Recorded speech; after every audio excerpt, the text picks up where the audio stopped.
Bonsoir, bonsoir, bonjour, c'est Congo News 24. Chers téléspectateurs, comme toujours avant de commencer notre émission, nous disons merci à Dieu, nous disons merci à nos chers abonnés et téléspectateurs qui nous suivent partout dans le monde entier et en RDC. Chers téléspectateurs, soyez les bienvenus à l'émission Absoto Solama Solo à RDC. À la une, smartphone et tablette. RDC comme sala yango ba téléphone ya yemoko donc RDC comme produire ba téléphone investissement américain ba yena RDC. Alors chers téléspectateurs, bon comprendre sikoyo nkolo kolton a comme produire ba téléphone na ba tablette. Alors toko développer en émission na biso. Deuxième point, chers téléspectateurs, les membres de l'INC de Cameroun aux arrêts pour la prétendue République du Kivu. Chers téléspectateurs, bakangi ba membre ya INC bangonde batu basalaki drapeau ya République du Kivu banba komisa Kivu République bangonde batiaki bakomba batu. Alors chers téléspectateurs, ezaya koyinda na point oyo bango tu osare. Alors toko développant une émission na biso. Troisième point, chers téléspectateurs, tension FCC cash continue. Myambala oyo RTNC censure na ba déclaration ya Ilunga. Ba déclaration na ye ba mona giete ekotia mboka mobulu. Alors censure na ba déclaration ya premier ministre ba révéler angweza secret dévoilé. Alors chers téléspectateurs, tout qu'on développe en émission na biso et puis on va parler na ba nouvelle oyo bimaki ya M23 na Kivu oyo FCC basalaki alerte. Alors chers téléspectateurs, tout qu'on développe en émission na biso. Donc troisième point ya koinda et si indi. Alors, chers téléspectateurs, boye bisa bande côté comitant oyo biso tozala connecté pour na masolo ya RDC. Alors, chers téléspectateurs, ba smartphone na tablette RDC comme sala yango. Yemoko. Industrie 5 oyo bandeko. Fachita bakeneki États-Unis, bakeneki na ministre y'industrie. Rendez-vous pesamaki. Alors, bazalai toujours ko solo là. Alors accord ko salama. Alors industrie 5 bakitina RDC. Rencontre aujourd'hui avec des représentants de la compagnie américaine Industrie 5 qui sont à Kinshasa pour finaliser un investissement pour produire en RDC des tablettes de haute qualité pour l'apprentissage éducatif et créer 1000 emplois. Et ça va téléphone na ba tablette. Alors basi yende bozomona ba telemi na bango 5 na likolo wana basi na ministre y'industrie. Alors masolo et bandi ba livre en noir basilisi ta basilisi Mac ama bo comprendre ka yalela ba Congolais nzita ama alobi comme temps tout tchango siko pour le peuple congolais yoka et un colo coltan a commencé à la smartphone na ba tablette. Et qu'est-ce qui s'était passé? Na rencontre wana o ezalaki na États-Unis bakutanaki basoolaki.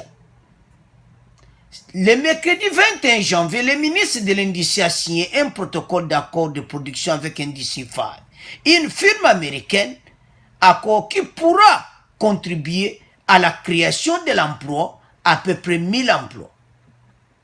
En effet, au moins 1 400 000 smartphones et tablettes seront produits par an en République démocratique du Congo par l'entreprise américaine Industrie 5, qui créera 1000 emplois. Comme l'a révélé le ministre de l'Industrie Julien Paluku. asigné yango eza makambo tokende gauche droite basigné yango bandeko protocole eza déjà fait et tout a marche. Alors ntango banda production nango mikolo oyo ezoya alors banda kosala démarche nyonso tout ça société place kozala babiloko tout alors bapesi déjà date que premier téléphone ekobima le 1er juin 2021 congolais smartphone pamba moins cher. Alors toyoka extrait wana ya smartphone confirmation bongo to continue mission na biso.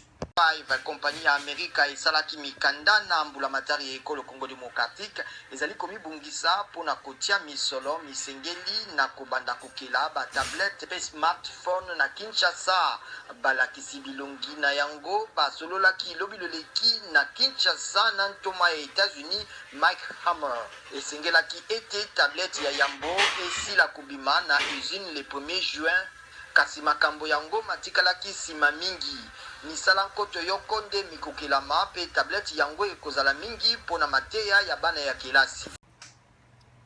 Alors, chers téléspectateurs, vous avez suivi. Et tes smartphones, na tablette, ekosalama na RDC. Ba yibeli biso yango mingi. Ba pays voisin baza ko yiba koltan. Ba komi kosala ba téléphone biso moto salakati. Fatia Talibango, l'homme de Mouta stratégie, avant de calme, bâtir dossier contre Salami. Industrie Fibre ko présenter yango. Donc, téléphone à RDC, partir à 2021 et comme loko pamba.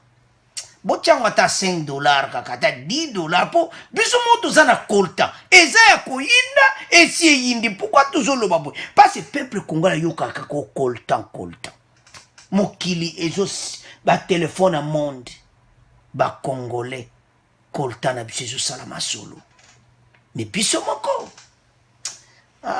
au moins le msumuta simba téléphone moko zana ngo smartphone te mazo bunda na ngona ba bouton na RDC na mikolo koya bana mboka congolais pas de pas téléphone à pamba et comme kaka smartphone bino nyonso faux prix wana bena fachi basale faux ba yokana industrie 5 tala masulongo nengeza kolta ya biso moko et ko produire biso mbongo ebele alors toyindisa mokili tokitsaka bapri pasi biso moko bankolo koltan.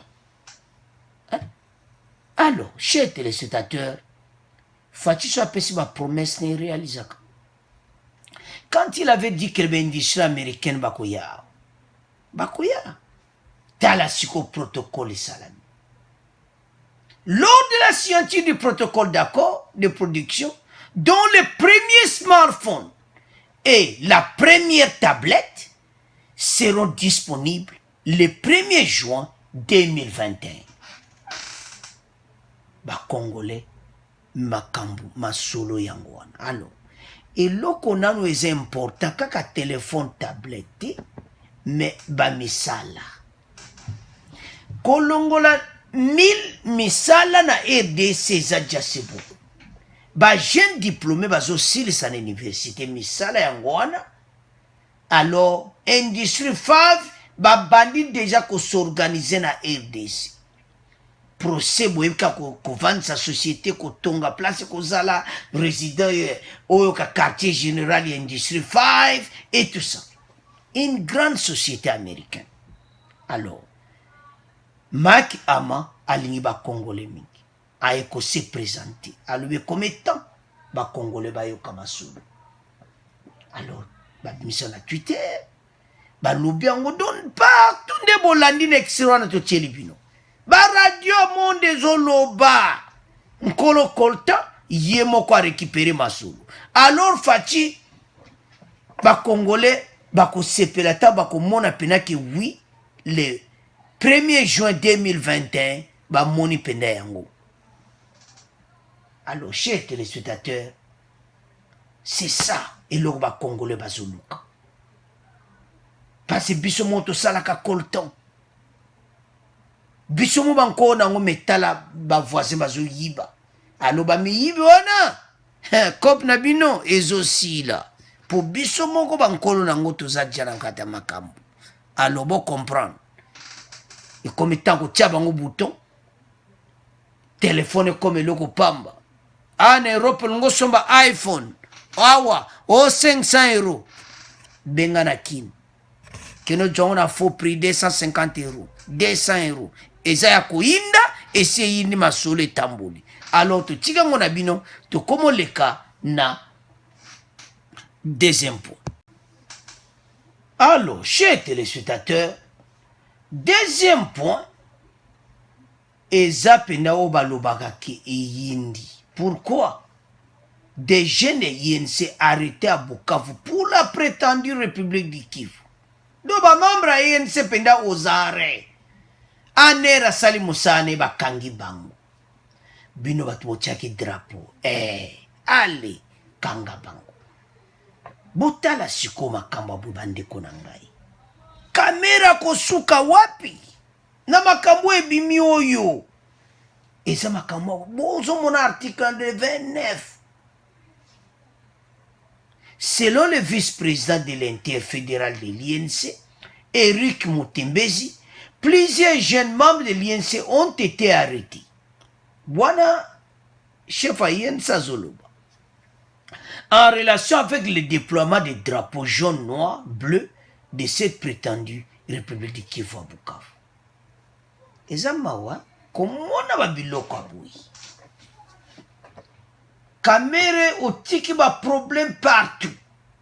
Ezalaki makamba bala et comme makamusiko ya ba conflit, ba république, ba oza biloko, oza ba sécession. Bango il faut pas ça la prison. Leur place n'est pas donc bango il faut pas landa pena chef na bango sikopo. Oyo mutu nyonso akoloba clairement aux arrêts. Chers téléspectateurs, yemoko présent na bon interfédéral à ekoloba que bazo regretter nde bakangi ba jeune wana. Alors, enquête ezaki makasi parce qu'il fallait pena ko vérifier batu yango. Ce qui est grave na makambo nyonso, ils avaient passé passaki ba message à mon ba réseaux sociaux.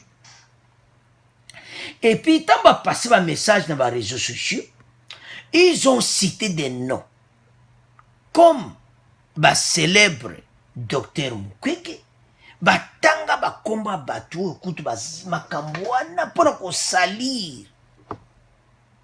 Alors Denis Mukwege a lancé un appel que il faut ba kanga batu wana o ba sali ba makambo wana parce que ezama la muti komona eti babiloko andenge wana esalama. Chers téléspectateurs, recherche ezaki makasi. Ba jeune oyo ba mona eke ba sala yango. Est-ce que tant ba sala yango ba ideni nezai na mutuna bango? Et ça mawa. Dans son édition du 29 juillet, les protestations de l'interfédération kivuienne du parti INC Vita Kamere contre l'arrestation des jeunes de cette formation politique. Il serait soupçonné d'avoir parti lié avec ce qui, le 1er juillet dernier, Basaraki Bamakambo. Et ça mawa, comment a été Basala babiloko aboyi na kati ya mboka batia pe drapeau batu balamuki le 1er juillet bamona o na Bukavu ekomi donc toloba nini ekomi le quoi république. Alors biloko wana batu wana il faut kokanga bango.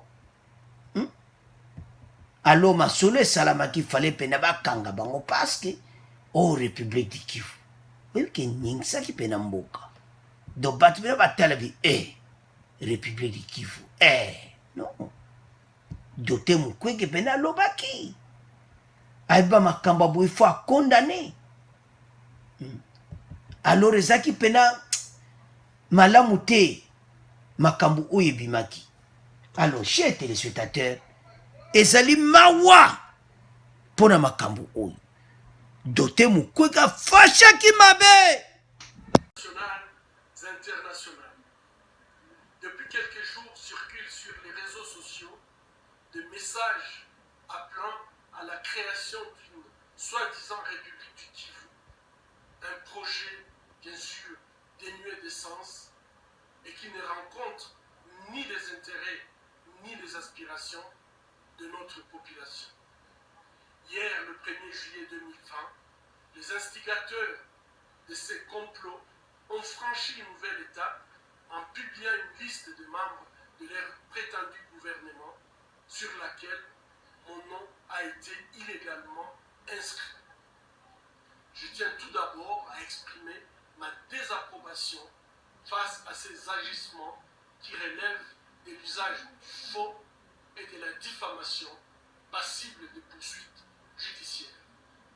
Ensuite, je tiens à attirer l'attention de notre population sur le piège que cachent ces fallacieux projets d'indépendance du Kivu. Objectivement, c'est une énième tentative de déstabilisation et de démembrement de notre pays. Ces auteurs seraient le même traître qui, depuis 25 ans, en complicité avec des forces étrangères, imposent à nos populations des guerres et des souffrances insupportables. Le gouvernement national et provincial a mené urgemment des investigations pour identifier et mettre hors état de nuire ces ennemis de notre nation. J'appelle les leaders de notre province, les forces vives de la société civile et les médias patriotiques à exprimer leur indignation et leur rejet de ces complots. Je les appelle à sensibiliser notre population afin qu'elle préserve l'intégrité de notre territoire national tel que reconquise le 30 juin 1960 et qu'elle continue à défendre la Constitution et la souveraineté de notre pays. J'appelle les États amis de la République démocratique du Congo, l'Union africaine et la communauté internationale dans son ensemble à condamner ces mouvements dont le but inavoué est de déstabiliser davantage la région du Kivu meurtrie par des guerres à répétition. Alors, chers téléspectateurs, nous avons suivi. Oh, la République du Kivu siko bato ba monani na makambo wana eza batu ya INC. Eza mawa pour voir tout ceci que bato ya Kamere baza na kati ya makambo abo. Chers téléspectateurs, ça fait mal komona babiloko oyo oyo koka kosalama te na makambo aboyi. Les drapeaux, ils ont planté des drapeaux d'une prétendue République Kivu dans les rues de Bukavu. Batubala mukana tongo ba monu ba biloko wana. Alors, Docteur Mukwege aza clair. Batouane faut ba kanga bango. Ba traduire bango na justice. Et puis on a cité son nom aussi na makambo wana. Alors, ba Congolais na pesi bino reso ba te belé ba mamba. Oh, pena ba bonne na biso ba loba qui était eza bato ya INC. Mais les a confirmé, ils sont aux arrêts. Et ça mawa. L'interféral de l'INC indique que l'agence estime que ces jeunes ont été accusés simplement parce qu'ils s'étaient revêtus de costumes jaunes et bleus de détenus congolais, qui rappelleraient les couleurs des drapeaux litigieux, pour protester contre la condamnation à 20 ans de travaux forcés des Kamere. Et ça, bazo prétendre. Et ça, mawa. INC bozana problème sérieux parce que tant que yoka Denis Mukwege azoloba na kanda boyi bakangi bato wana baokende prison basambisa bango fitiellement tout bango bayemaka balkanisation siko kamera koti na ba grand problème kamera siko bakondima ndeni ke yo za congolais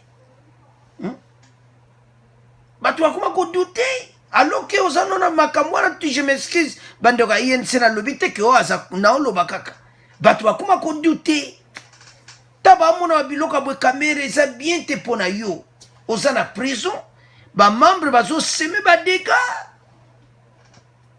Alors chers téléspectateurs eza mobulu dossier oyo epesi mobulu na ndenge moko donc o balobaki esi eyindi bakangi bango batala boye INC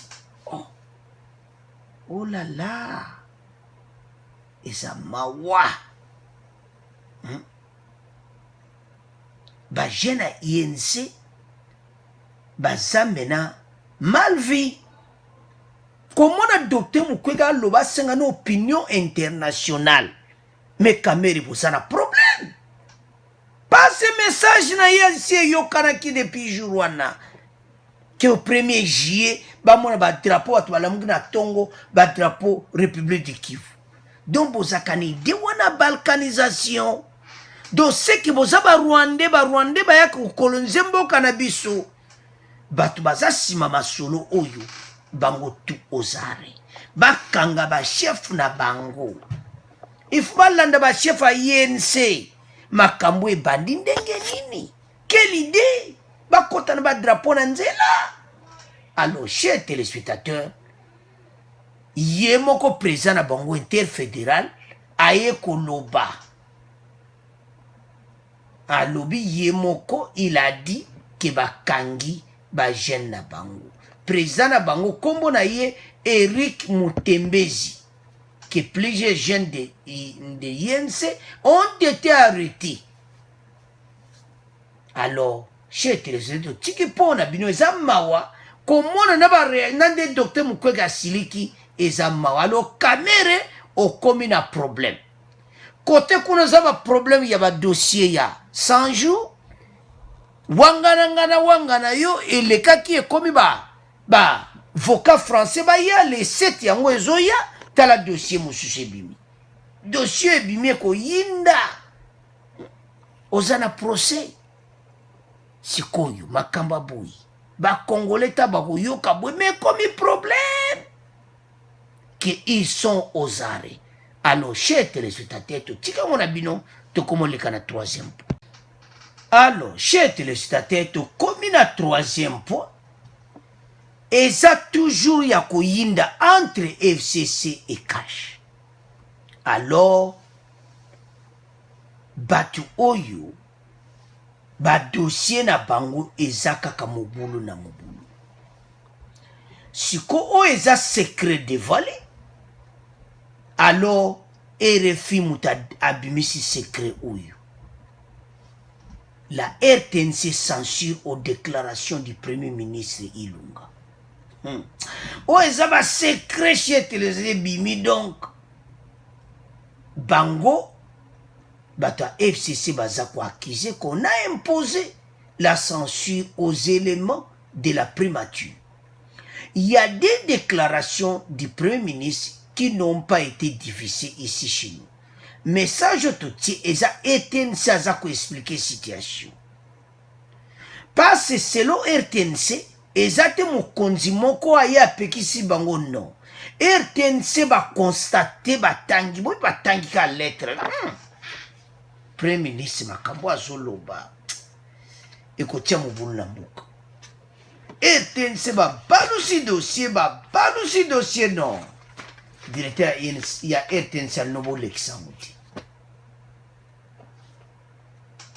Alors RTNC ta message ebimi ba eko pesa message na bango. On n'a pas imposé la censure aux éléments de la primature. Il y a des déclarations du Premier ministre qui n'ont pas été diffusées ici chez nous. Nous avons trouvé qu'elle pouvait embrasser le pays. C'est ainsi que nous nous sommes abstenus, car le rôle de la chaîne publique est de contribuer à la consolidation de la paix et surtout la consolidation de l'unité nationale. Et ça te ko fatia yebisi bango anera yebisi bango no bandeko ya FCC eza bongo te baza ba congolais. Ba mona déclaration à premier ministre eza à l'encontre ya makambo à président de la République. Yango makambo nyonso zo mona clairement Ilunga azana problème sérieux. Ou bien il va démissionner parce que secret boetango ezobima. Et ça sort. Ba déclaration ba bimi balé. Etienne Sabité oyo moiti. Ezate ke o ba yebisi Etienne se ke o censure non. Ba moni message après ministre eza malamalo FCC ba commission ngoli susu nzembo. Oh voilà, dictature, censure commune makambo premier ministre bande konangaya FCC. Boza déjà koloba mingi. Mutu azaka na raison lobaka mingi te c'est que bino boza ba raison te.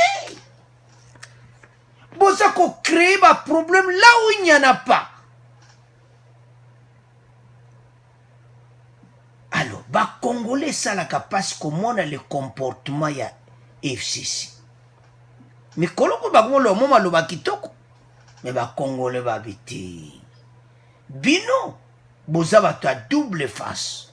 Face musu bozo laksa makama bien, face musu makama be.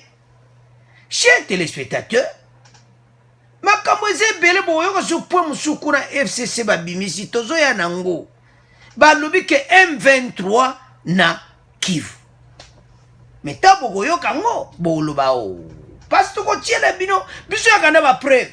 Eza ya ko yinda na point o eza émission, eza ya ko yinda. Alors, FCC bakutana kina collectif d'action de la société civile KCASC en sigle. Bakutana bango basololi bamoni ete ekomitan bavanda. Donc médiation et salama. Kaka FCC te lamuka aussi azana FCC ensemble. Bandeko suivez.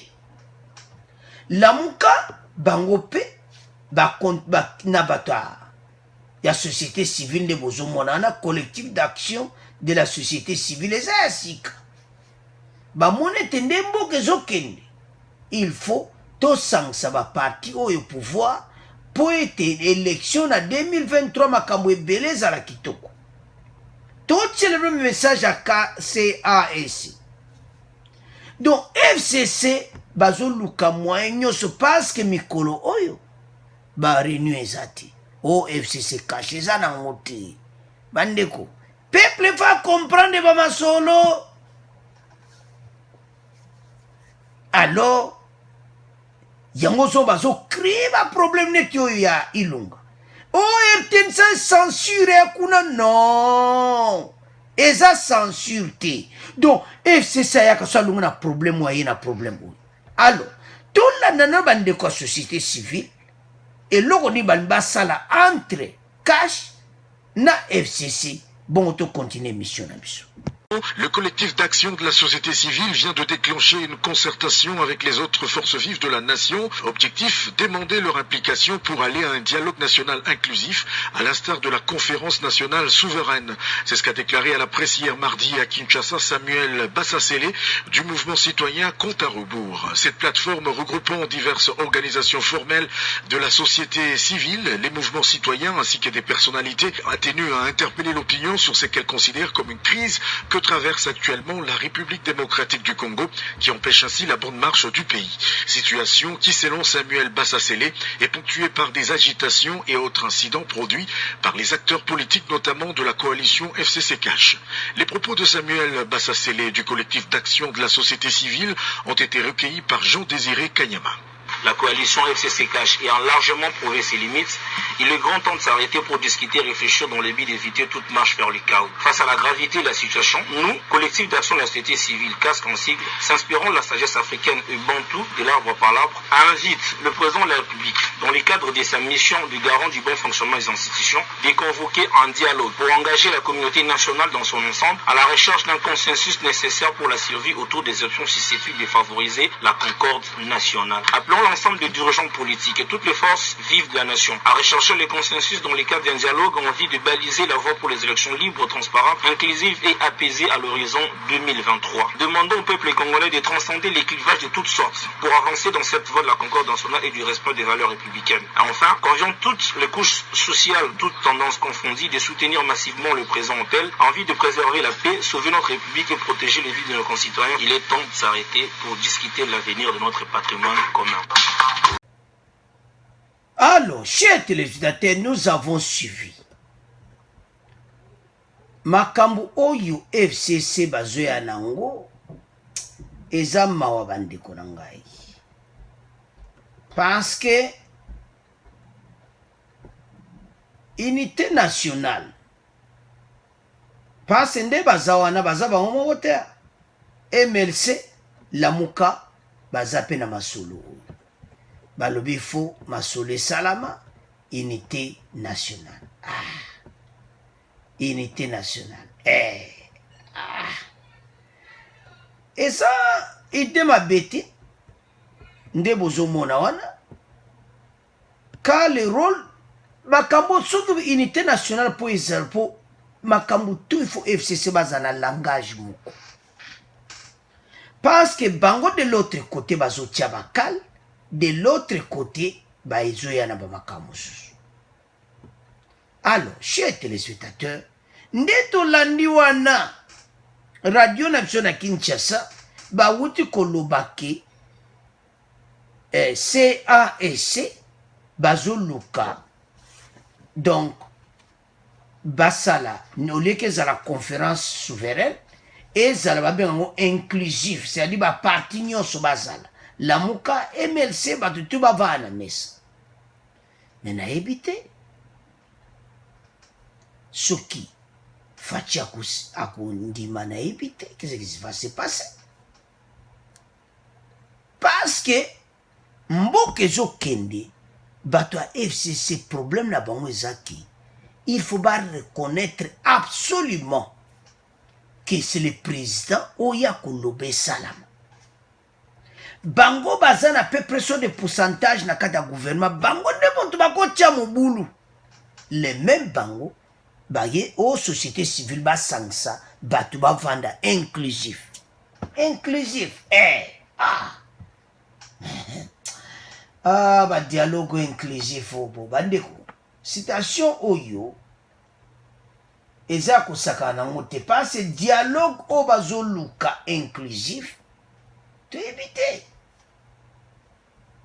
bat parti nyonso basolola, mais entre temps bango bazakana ba dossier na bango, ba dossier ngo nini ba makambo na bango ba créaka lelo yoka oh boy non.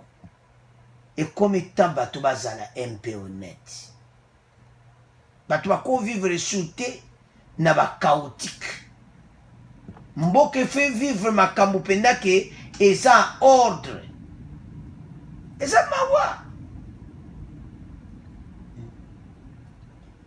basala eza na kati ya société civile wana bazana mouvement citoyen. Ils sont ensemble. Cette plateforme regroupant diverses organisations formelles de la société civile, des mouvements citoyens ainsi que des personnalités a tenu à interpeller l'opinion sur ce qu'elle considère comme une crise que traverse actuellement la RDC, qui empêche ainsi la bonne marche du pays. FCC baza batambeli ya mino mibale toyebi te ndenge kokende mpe ndenge masolo bazomema. Pourquoi tolobi bongo? Bazobimisa badossier ebele. Dossier mosusu babimisi eza nini bandeko? Eza somo ntango tootiela bino boloba oyo nini lisusu mbaeleki balo makambo ya Rwanda siko baye na makambo ya M23. Eza mawa chers téléspectateurs, suivez. Nord Kivu, le FCC alerte sur la présence présumée du M23. Oh, M23, na Nord Kivu, mais pas tout, tu sais comprendre, bo alerter, bo lui pena que oui, M23. Bazana terre. Alors que bakena qui marche, et loko batu bazo comprendre te yango wana, bino bokena qui marche, pour soutenir l'institution, et comme il sous M23 bazana rupture. Bateau bazan mystique. Toko tchela bino extrait. Tabo yo ke extrait bolo me FCC bazo tia désordre na katamboka. Dans la ville de Goma, au nord Kivu, une dizaine de partis et regroupements politiques, membres du Front commun pour le Congo, ont organisé samedi 24 juillet une marche pacifique. Bande Kobolanda. Ça les marches pacifiques. Dans leur adresse à une foule nombreuse des militants du FCC, les organisateurs de la marche ont alerté les autorités du pays sur la présence présumée des rebelles du M23 dans les territoires de Rutshuru depuis 3 jours maintenant. Némi na marche au Salaki alobaki que la présence yaba armée étrangère na katamboka na biso. Alobaki wana ya Zambie, on ne sait pas si alobaki ko oyo. Mais sikoyo bozo luka cohésion nationale. Bozo luka bomon ke moto moyen te tozo pema li soute toza na problème sérieux. Mais boye suna ba dossier ya kotia peuple na mobulu. Bande ko tambo yoka exebolo bato baza mystique. Est-ce que bato bazo ya po batia trouble ou bien po batia paix? Bande ko FCC bazo lande mission. Bozo tia kimia na aider sube bo tia désordre. Koye la peuple ba message à boye et puis boye le subolo ba société civile to va na mesa o ça la conférence dialogue national inclusif. Dialogue gango exclusif et ko sala maboui. Batu bazo kene marche na kata dossier na bango bazana dossier mususu. Il y a M23. Beaucoup yoka réponse M23 ba pesi. M23 ba pesi réponse monta boyoka boloba oh FCC. Bozo détruire Mboka. Ou bien vous avez un problème, Némi, vous êtes le coordinateur. Qu'est-ce qui ne va pas? Toute une émission dans Némi. Qu'est-ce qui ne va pas? Tout ce monde a eu vraiment ça qu'on l'aime. Qu'est-ce qui ne va pas? Problème ni Némi, makambo union sezoleka. Botelemi yona mende de bote, mais problème nini mbatu bakena qui marche et comme akuna na marche babani discours la présence de M23. Bandeko eza ya koyinda na émission oyo. Alors tozo tiela bino extrait wana bon boyo ka bon to continuer émission na biso. Et Moutela, le porte-parole du mouvement du 23 juin, a qualifié cette information de fausse. Il n'y a pas de combat entre les membres du M23 et les FARDC, a-t-il dit. Sur Twitter, le président du M23, Bertrand Bizimois, a qualifié ces informations de manipulation de l'opinion pour créer et entretenir un conflit imaginaire. Ces responsables du groupe répondaient aux accusations de la société civile et du baromètre sécuritaire du Kivu, qui avait indiqué mercredi que des combattants du M23 avaient attaqué une position de l'armée dans le territoire de Rutshuru, au nord de Goma. Les forces armées de la RDC n'ont pas confirmé cet accrochage. Dans un communiqué daté du 17 juillet, le M23 avait déjà affirmé que la majorité de ses ex-combattants sont sur le sol congolais où ils attendent impatiemment la mise en œuvre des engagements de Nairobi. Dernière rébellion à dominante Tutsi soutenue par le Rwanda et l'Ouganda, le M23 a été défait en novembre 2013 par l'armée congolaise, appuyée par les casques bleus de la MONUSCO. Alors, chers téléspectateurs, vous avez suivi. Et sa fausse information FCC va Pesaki samedi 24 juillet. Une marche pacifique. Et ça m'a. Pourquoi Coco ça? Pourquoi je m'excuse le 25 juillet. Nord Kivu, les FCC alertent sur la présence présumée du M23 à Rutshuru. Bozoma to tchelibino article wana. ONU va publier yango le 25 juillet 2020 à 15h11. FCC balobi ke M23 bazana terrain. Bo yoki bino mo siko ba message bien MVP fa de sekuta makambo neza ba yebi ngoti e bazati M23 ba makambo M23 siko bazana kolera FCC. Siko bolandi wana ke pona kotia désordre. Donc bino bozo yaka kotia désordre na mboka. Boza ba vrai ba congolais ou bien boza vraiment nga émission ezo salanga passe tant to me émission po bande ko na so ba yeba pourquoi kokosa dans leur adresse à une foule nombreuse to tieli binango botanga des militants du FCC les organisateurs de la marche ont alerté les autorités du pays sur la présence présumée des rebelles M23 dans le territoire de Rutshuru. Toyoka kuna M23 bezalo makamwana baturamo azadja basiba yak bazakana bango makamwana basala ngote. Balobi non. Alors, c'est que bon créer M23 mosusu. Bande ko bolimbisa. Tozo mema mboka wapi, tozo kende wapi. Pourquoi tozo déstabiliser mboka na biso boyi? Après, na point l'équipe Bolandi, bazana beje ba vendre autour à Messa na Fachi. Na ba société civile pour ça ne va pas, ça ne va pas.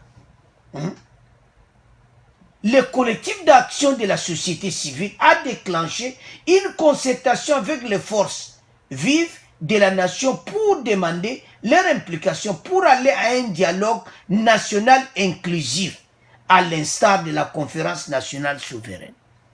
Dialogue inclusif au FCC Bozo Luka, na Lamuka, na ba parti Moussousou, Yangoyo. Mais je ne sais pas. Avec des informations et le couteau à boui. Oh. Et ça m'a dit bien dans ces émissions, on comprend les tirs. FCC c'est problème nini, bas trouble nini, nazo comprendre les tirs. Batu bake marche, mais bazana mémona katina papier ba otangue la foule à batu. Et si vous c'est mes peuples qui vous paniquent. Beaucoup que la peuple na mawate ba souffrir mingi.